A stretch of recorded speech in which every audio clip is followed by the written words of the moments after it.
Sand artist ने sand art के माध्यम से अरावली पर्वतमाला के संरक्षण का संदेश दिया। करीब 100 टन से अधिक बालू से तैयार की गई इस कलाकृति में अरावली को राजस्थान की जीवन रेखा के रूप में दिखाया।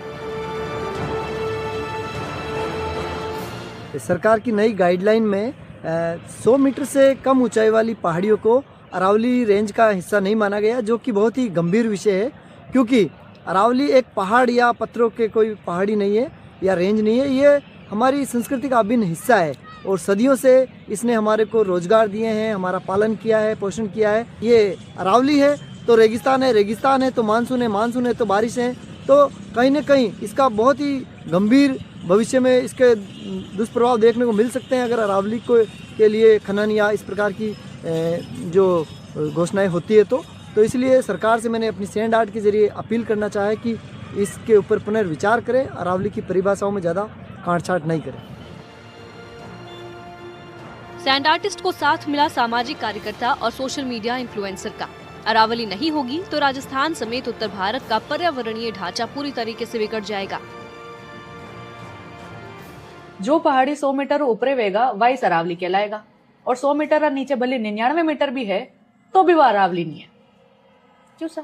99 मीटर की पहाड़ी कोई सांस नहीं ले गई, 99 मीटर की चट्टान पानी नहीं रोके गई कि बच्चे 100 मीटर नीचे जतरी भी पहाड़ियां वना ने आप कुर्बान अणी बातें कर ली थी क्योंकि आप कागज री फाइल में वह फिट नहीं आई रही। एक बात आप साफ साफ सुन लीजिए, आप जमीन नहीं छू रहे हैं, आप हमारा घर छू रहे हैं। आप इन्हें भली नियम को, भली परिभाषा को, भली विकास को, मां तो इन्हें हमलों का हंसा। ये हमला है हमारे घर पे, हमारी पहाड़ियों पे, हमारे पानी पे, हमारे रहन सहन पे। सेव अरावली मुहिम से अब पूर्व सीएम अशोक गहलोत भी जुड़ गए हैं। उन्होंने कहा कि केंद्र सरकार और सुप्रीम कोर्ट को अरावली की नई परिभाषा पर पुनर्विचार करना चाहिए। अशोक गहलोत ने सेव अरावली अभियान का समर्थन करते हुए इस मुहिम में शामिल होने की घोषणा की है। उन्होंने कहा, अरावली जल संरक्षण का मुख्य आधार है। अरावली प्रकृति की बनाई ग्रीन वॉल है। ये खत्म हुई तो भयंकर जल संकट पैदा हो जाएगा, वन्य जीव लुप्त हो जाएंगे, पूरी इकोलॉजी खतरे में पड़ जाएगी। टीकाराम जूली ने कहा कि नई परिभाषा से अरावली पर खनन माफिया की काली नजर पड़ चुकी है। अरावली मुहिम को और धार देने के लिए कांग्रेस ने सड़क पर उतरने का ऐलान कर दिया है। 26 दिसंबर को जयपुर में कांग्रेस अरावली बचाओ पैदल मार्च करेगी। अरावली इस राजस्थान की आत्मा है। अगर अरावली खत्म हो गई तो हमारे पास कुछ नहीं बचेगा। हमारी आने वाली पीढ़ी हमको कभी माफ नहीं करेंगी। मैं ये विश्वास दिलाता हूं कि मैं अरावली बचाओ अभियान के अंदर पूरा सहयोग करूंगा, इसकी लड़ाई लड़ूंगा। जहां तक भी मुझे जाना पड़ेगा वहां तक जाने का काम मैं करूंगा। 26 दिसंबर को एनएसयूआई राजस्थान ने एक पैदल मार्च का जो है आयोजन किया है, जो कि अरावली को काटने के विरोध में ये मार्च आयोजन किया जा रहा है। ये जयपुर के शहीद स्मारक से प्रारंभ होगा और कलेक्ट्रेट तक जाएगा। अब जरा ये भी जान लीजिए कि आखिर अरावली को लेकर चिंता की लहर क्यों उठी है।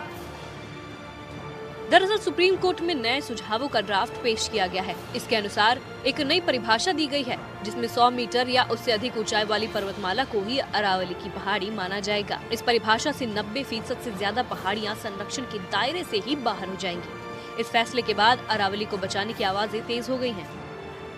अरावली को लेकर के पूर्व से ही कहा जाता है कि अरावली जो है एक बड़ी श्रृंखला है जो गुजरात से चलकर दिल्ली तक पहुंचती है और रेगिस्तान की हवा और धूल को पूरा रोकने में अरावली का पूरा योगदान रहता है।